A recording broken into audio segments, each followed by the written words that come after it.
Bonjour et bienvenue dans l'atelier du geste pianistique. Aujourd'hui, on va essayer de voir un petit peu cette étude de numéro 1, opus 10 de Chopin, comment on a travaillé. Alors, il y aurait beaucoup à dire là-dessus, mais on va étudier ça de près. Alors bon, les conditions pour jouer cette étude, et de façon générale, pour jouer du piano en général. Il faut veiller, et on n'en parle jamais, à avoir les doigts relativement humides, on va dire pas secs. Il ne faut pas que les doigts glissent comme une savonnette sur les touches. Donc mettez un peu de Neutrogena, etc.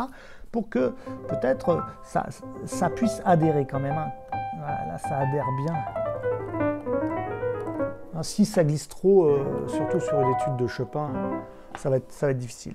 Voilà, bon, les ongles. De façon générale, pour jouer du piano, évidemment, il faut avoir les ongles coupés. Alors souvent, le problème, c'est que les ongles longs empêchent de bien jouer du piano.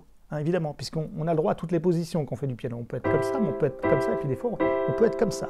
Hein, vraiment comme ça, ça arrive. Bon, alors cette étude est un bon exemple du jeu extrême. Alors pour bien faire, il faudrait la jouer vite, il faudrait la jouer fort, et disposer de grandes mains. En général, il faut dire que soit on joue vite, soit on joue fort. Hein. Jouer vite et fort, c'est vraiment difficile. Hein, si je prends la gamme de Si, si je la joue vite, voilà, j'ai joué vite et peu fort. Si je la joue fort,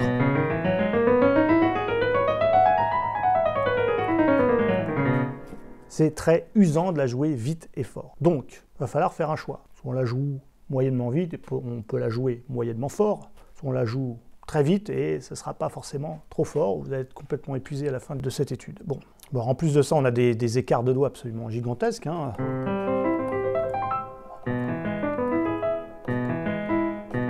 Vraiment, c'est vraiment difficile. Entrons dans le vif du sujet. Nous avons dans cette étude deux motifs asymétriques à gérer. Bon, je rappelle qu'un motif asymétrique est un motif ayant un geste sortant et un geste entrant, tous deux n'ayant pas le même nombre de notes. Voici la codification CGP de ces deux motifs de la main droite pour les deux premières mesures. Vous voyez que lorsqu'on fait 1, 2, 4, S, c'est le premier geste, le 5E, il est là. Donc on voit bien qu'il y a 3 notes sortantes, une note rentrante. 3 notes sortantes, une note rentrante. Il faut réussir à faire en une note le repositionnement complet de la main, alors que pour le 1, 2, 4, S, on a le temps. 3 notes pour faire le geste. C'est-à-dire pour faire le HK- et l'RC+. Et là, on a une note pour faire le HK+ et l'RC-.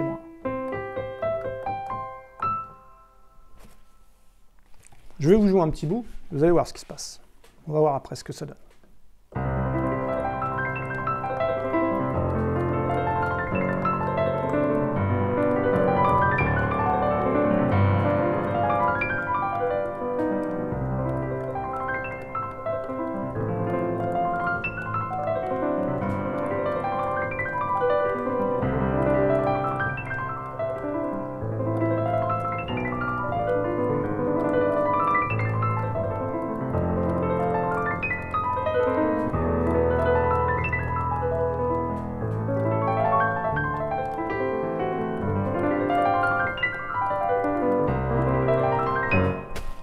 Bon, qu'est-ce qui s'est passé? On voit que la main avance et recule sans arrêt. Il n'y a pas que ça, mais elle avance et elle recule.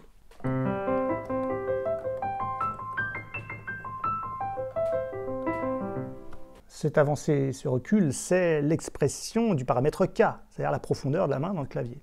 Pour ceux qui ont déjà étudié cette étude, mais qui se fatiguent vite, je suggère qu'ils s'observent eux-mêmes. Alors pourquoi pas qu'ils se filment?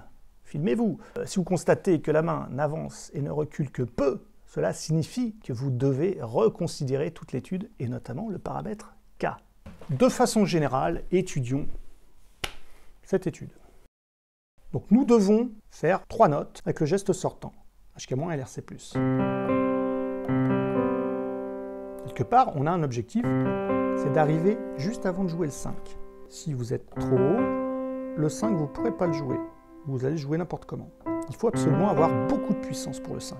Parce que je rappelle qu'il y a une accentuation sur chaque début de groupe de double croche. Si vous regardez bien l'étude, normalement normalement, il faudrait jouer comme ça. Ça demande de la puissance, hein, c'est pas... Non. Ok.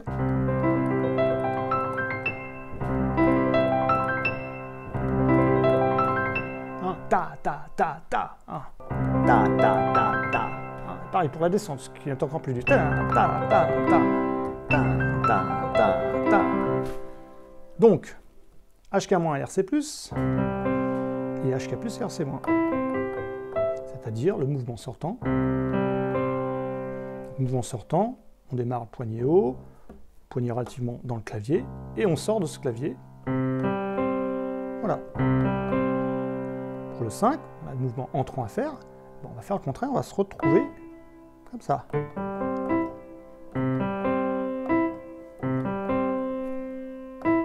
Si on veut le jouer lentement, avec chaque note bien jouée, on démarre comme ça, comme d'un bloc. Vous voyez? Après avoir joué le pouce, je descends un petit peu. Et je m'en vais un petit peu. Clavier.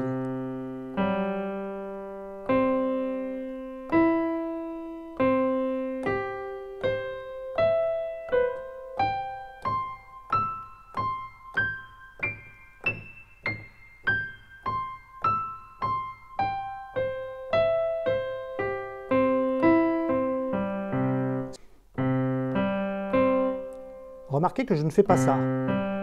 Je n'ai pas le contact sur les notes. Je prends un élan à chaque note. Une fois que je suis dessus, je continue à descendre. Et là, je suis au niveau le plus bas. Hein. Au début, on avait le poignet là, il est atterri là.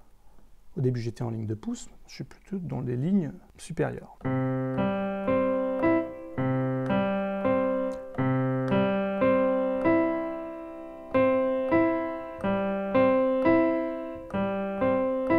Je joue fort chaque note, c'est fait exprès.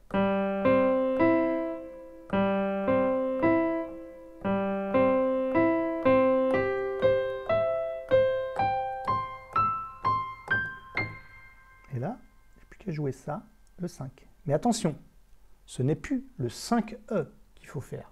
C'est 5, 4, 2, E. 5, 4, 2, E. Donc je rentre pendant 3 notes cette fois-ci. Et je sors pour une seule note, c'est-à-dire le pouce. Donc vous voyez, je monte le poignet et j'avance la main.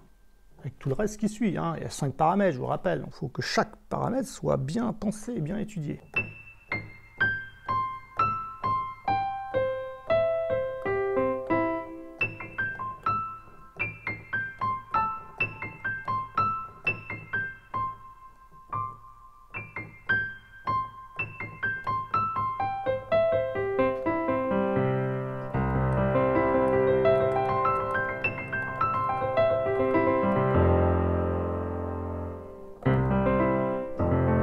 Attention, si vous êtes trop près, pas comment vous allez faire. Donc il faut se mettre assez loin, mais pas trop loin non plus, parce que des fois on a besoin d'aller là. Donc il faut pouvoir bouger avec ce buste.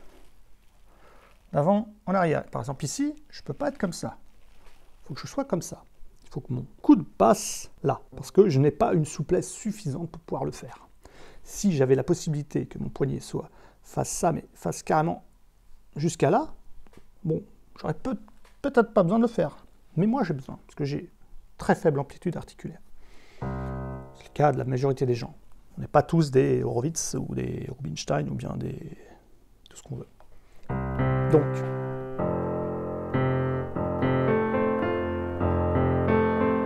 là c'est pareil, on va jouer comme ça, peut-être même le bras tendu s'il le faut. En tout cas, comme ça vous ne pouvez pas. Il faut vraiment... Là, on joue le pouce, ça continue à descendre. Continue à descendre. Et là, on va faire le mouvement rentrant, le 5E.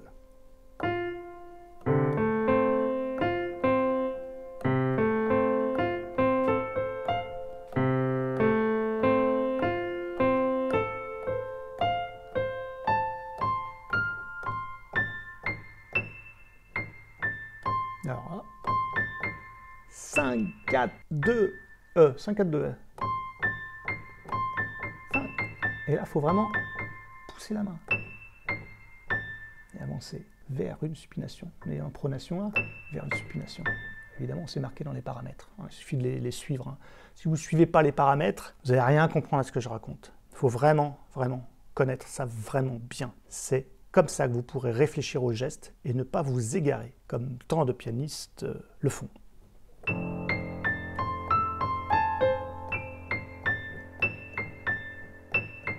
Remarquez la main qui avance. Et alors, à chaque fois, je prends un élan. Parce que ce n'est pas que le doigt qui joue. Il y a toujours une flexion de poignet qui va. Mais oui, forcément, puisque là, on est sur le mouvement entrant. Que dit le mouvement entrant? Il dit HK+. Et H, c'est la hauteur du poignet. Il faut monter. Et le K+, c'est rentrer dans le clavier. Donc, ce qui prouve qu'il y a une fréquence, qu'il y a une flexion du poignet à faire. Sinon, il n'y aurait pas HK+. Pour le HK-, c'est l'extension poignet qu'il faut faire. Ça, c'est aller vers l'extension. Donc, effectivement, mon poignet qui est fléchi au départ, et je vais vers l'extension. C'est seulement quand je fais le 5E que je vais vers la flexion poignet. Mais en une seule note. Ce qui est plus dur que de faire celui-là en 3 notes. Le 5, 4, 2, E.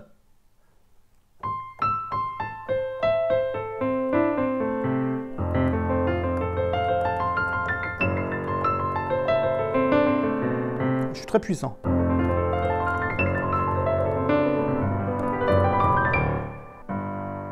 Donc,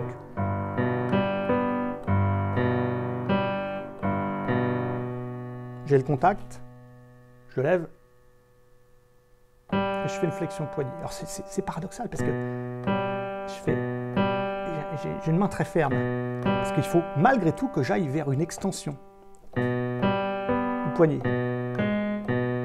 Mais il n'empêche que, localement, on est sur une flexion poignet. Parce que, vous voyez, une espèce de petit truc comme ça.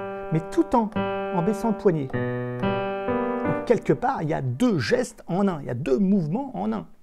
Il y en a un qui est imbriqué dans un autre. Ils sont combinés. Hein, il y a ça, il y a le poignet qui descend. Il y a aussi, à chaque doigt que je joue, il y a une impulsion poignet.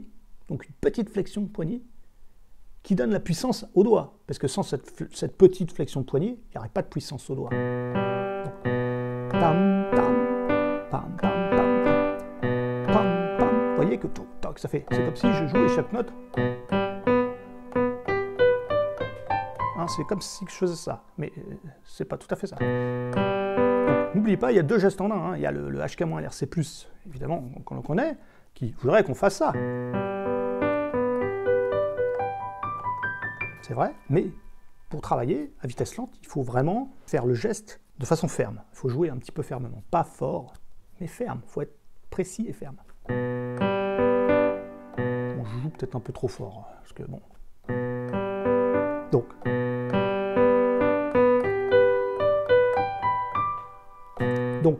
quand je suis là, je suis au point le plus loin du clavier. Je suis en moins K. Là, je vais me retrouver en plus K, parce que je vais faire un K+. Quand je fais un K+, à l'issue de mon K+, bah, je suis bien en plus K, en état plus K, puisque K+ représente un geste, un mouvement, une action, plus K représente un état.